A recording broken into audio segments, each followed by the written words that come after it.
يقاتل لأكثر من 3 شهور دون توقف ولو للحظة. لونه أبيض، ملمسه ناعم، تكمن قوته بسلاحه الذي يجمد الهواء في الرئتين. هذه هي صفات الجنرال الأبيض. لا نتحدث هنا عن سلاح صنع في روسيا، فلا هو غواصة يوم القيامة ولا هو صواريخ الشيطان، ولا نتحدث عن جنرال روسي محنك، وإنما هي مجرد حبيبات بيضاء تتساقط تتسبب بتدني درجات الحرارة لتقلب الموازين وتغير الحسابات. إن لم ترهبهم ترسانة روسيا النووية، فالجنرال الأبيض جاهز لهزيمة أقوى جيوش العالم. حليف قديم موثوق لم يخذل روسيا يوما، وسلاح نووي أبيض متجدد يسلط على قارة كاملة. اندحرت بسببه أعظم الإمبراطوريات وهزمت جحافل أقوى الجيوش. فعندما تنتهي حلول الأرض يكون الأمر متروكا لفصل الشتاء الذي هزم إمبراطورية السويد العظمى بعد أن دخلوا 40,000 وعادوا بالعشرات، وقهر إمبراطورية نابليون وجيشه الأسطوري، فقد دخلوا 600,000 جندي وعادوا أقل من 100,000. وهنا اندثرت أسطورة ألمانيا التي أرعبت العالم، دخلوا بأكثر من 3 ملايين جندي واختفى أكثر من نصفهم. أما عن كيفية هزيمة هذه الجيوش وتجهيزاتها قبل الحرب، هذا ما سنرويه لكم في وثائقي الجنرال الأبيض مبيد الإمبراطوريات. لكن وقبل أن نبدأ ندعوكم للاشتراك بالقناة وتفعيل زر الجرس. إمبراطورية السويد أول الواصلين. كانت السويد عام 1700 أعظم قوة في شمال أوروبا، وهي أقرب لقوة نابليون في القرن ال18 وقوة ألمانيا في الحرب العالمية الثانية، لكن مع اختلاف أعداد الجيوش في كل فترة زمنية. بحلول ستينيات القرن ال16 سيطرت مملكة السويد بشكل مباشر على دول فنلندا الحديثة ودول البلطيق، كما أن لديها ممتلكات واسعة في شمال ألمانيا وبولندا وروسيا.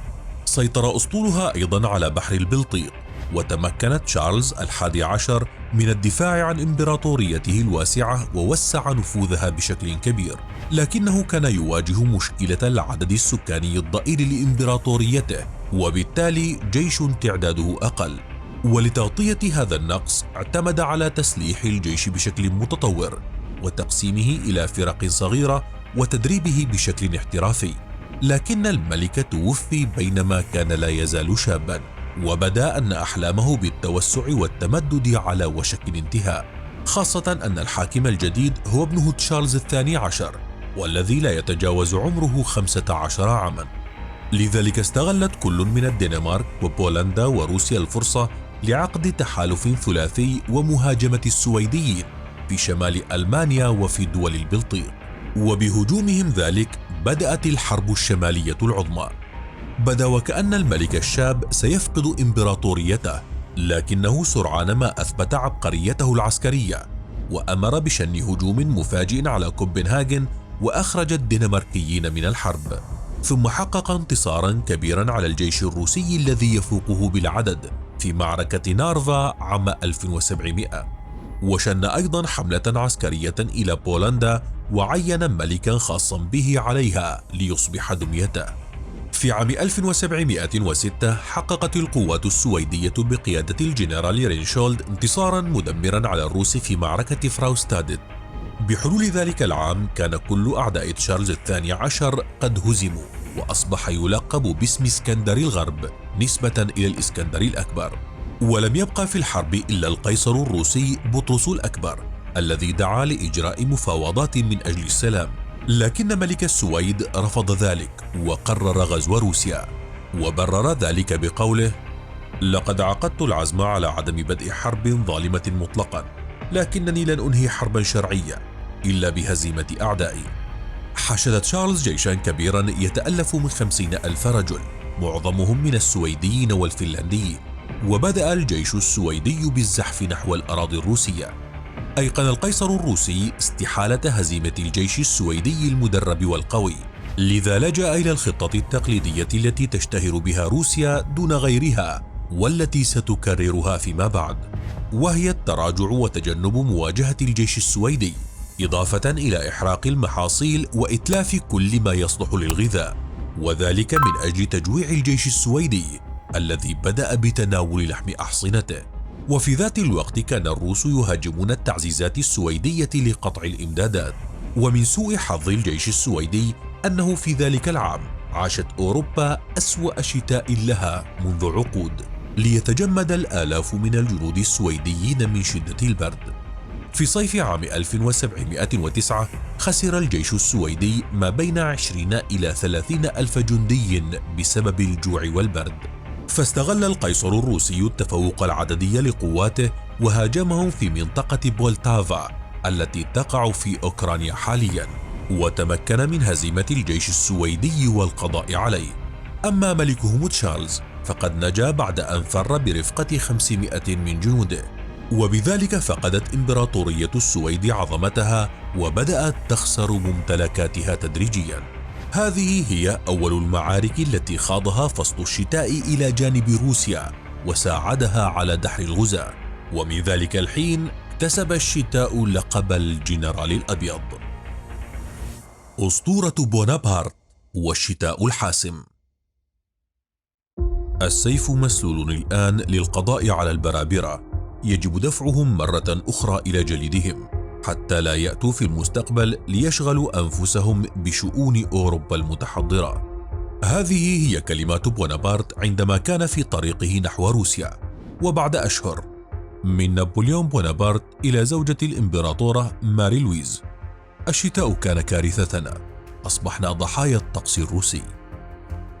بعد تولي نابليون السلطة في عام 1799 حقق الزعيم الفرنسي سلسلة من الانتصارات العسكرية منحته السيطرة على معظم أوروبا، فقد ضم بلجيكا وهولندا الحالية جنبا إلى جنب مع أجزاء كبيرة من إيطاليا الحالية وكرواتيا وألمانيا، ووضع ملوكا تابعين له في سويسرا وبولندا ومختلف الولايات الألمانية، بالإضافة إلى إسبانيا التي كانت تحت هيمنته إلى حد كبير. كما أقام التحالفات مع النمسا وبروسيا وروسيا، لكن بريطانيا العظمى بقيت خارج قبضته تماما.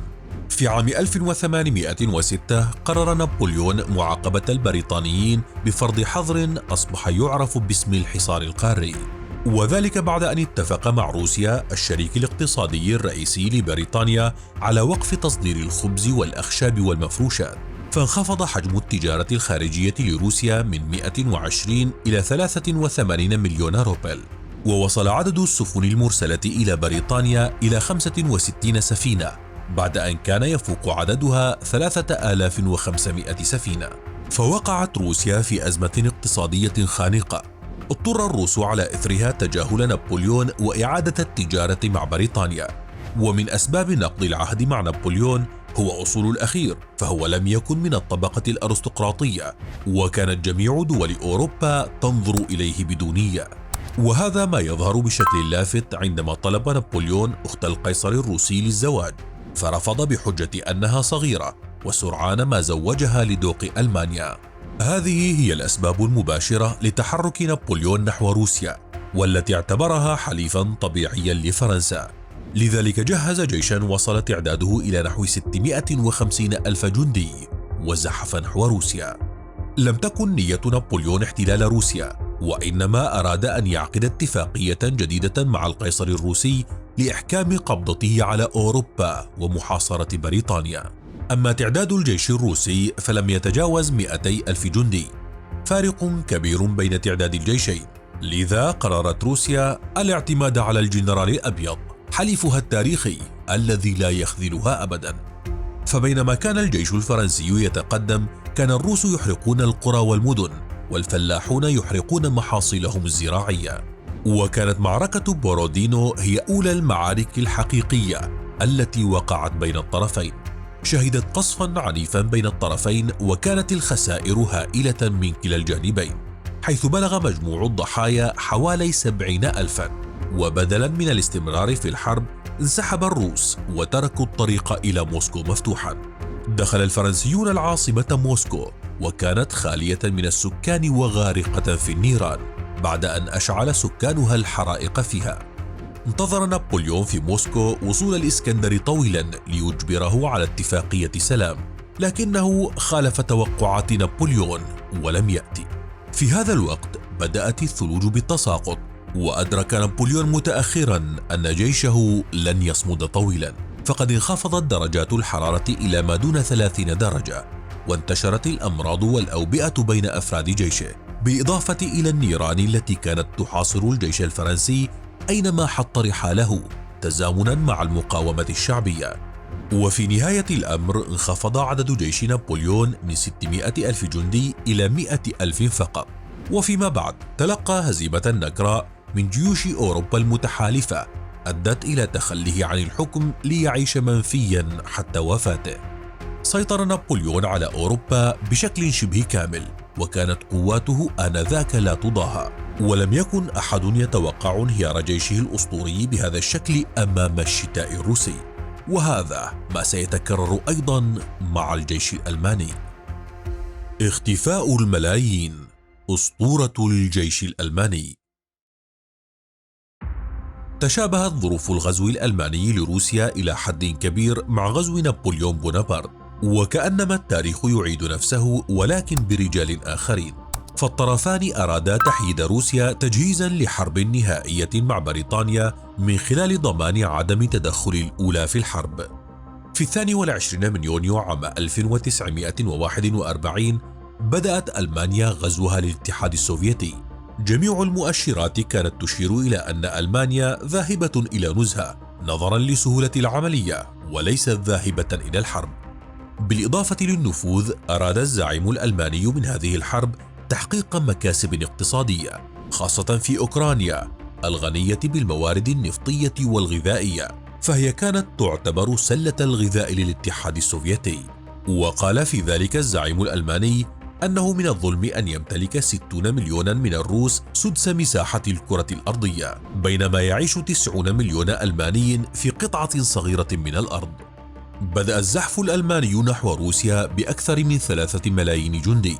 روسيا لم تكن جاهزة لهذا الهجوم على الإطلاق، لذا لم يكن أمام الروس سوى اللجوء إلى حليفهم التاريخي، نعم، الجنرال الأبيض.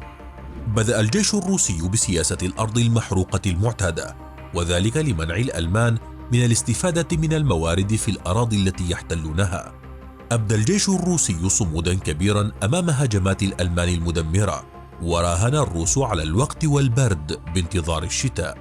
وبينما كان الألمان على أبواب موسكو، انخفضت درجة الحرارة بشكل مفاجئ إلى 30 درجة تحت الصفر، فتراجع الجيش الألماني غير المجهز لمثل هذه الظروف القاسية، وتمكن الروس من السيطرة على المطارات وقطع سلاسل الإمداد عن الألمان تزامنا مع الشتاء الحاد.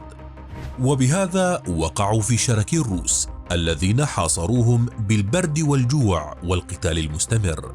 عام 1942 اضطر الألمان إلى الاستسلام بعد أن خسروا 1.5 مليون جندي، وبهذا انتهت أسطورة الجيش الألماني الذي كاد أن يسيطر على العالم، حاله كحال جيش نابليون بونابرت. وبذلك تمكنت روسيا من دحر أقوى الإمبراطوريات مستعينة بحليفها التاريخي، وها هو اليوم يقف معها مجددا في مواجهتها لأوروبا كاملة، وتراهن عليه روسيا لكسر القارة العجوز. أما عن حربها في أوكرانيا فلا يمكنها المراهنة عليها، لأن من تخوض ضده الحرب كان يوما ما جزءا من أراضيها، وهو نفسه الذي ساعدها سابقا في تحقيق انتصاراتها. وبالتالي فإن أوكرانيا هي من تراهن على الشتاء لهزيمة الجيش الروسي على أراضيها، كما فعلت من قبلها فنلندا التي هزمت الجيش الأحمر الأسطوري بآلاف من الجنود. والآن إلى جانب من سيقف الجنرال الأبيض باعتقادك؟ الجيش الأوكراني في مواجهة روسيا أم روسيا في مواجهة أوروبا؟ وللمزيد شاهد من هنا كيف تواجه إيطاليا رعب الشتاء القادم.